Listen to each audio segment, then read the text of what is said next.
Nafs ortidan quvib bugun yo'qotdingmi iymonni? Unutdingmi hisob kuni u dahshatli maydonni? Cho'ntak to'lsa quvonasan, ko'zing ko'rdir, ko'ngling to'q. Lekin bilsang u dunyoda bu pullarning nafi yo'q. Harom luqma qorin to'ydir, nafsoniyat yayraydi. Lekin bilgin u narsalar bo'langni zaharlaydi. Qon-qoniga singib ketar haromxo'rlik asorati.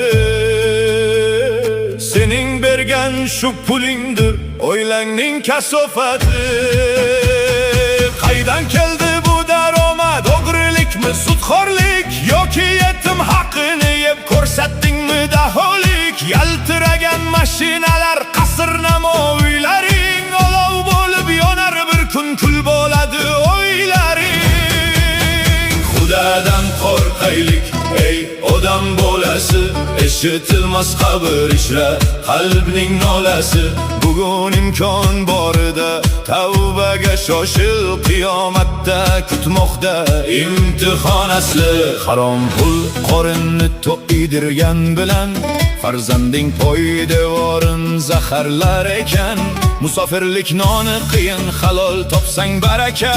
Lekin ba'zilar bor dindan qilar shunchaki tana. Oson yo'lni izlamasin, harom yo'llar tuzoqdir. Alloh bergan rizq gapi eng to'g'ri so'z saboqdir. Ertaga sen ketganda u ko'k toshning ostiga farzandlaring duo qilsin solib iymon darsiga. Harom yegan boladan hech chiqmaydi yaxshilik.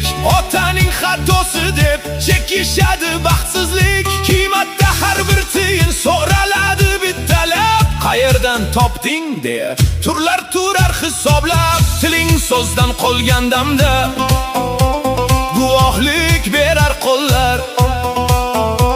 O'kshanda kech bo'ladi, yopiladi oq yo'llar. O'zingga kel birodar, luqmangni pokla, oilangga faqat halolini olib bor. Farzandlaring sening kelajaging, ularni o'z qo'ling bilan zaharlama. Xudodan qo'rqaylik, imtihon yaqin.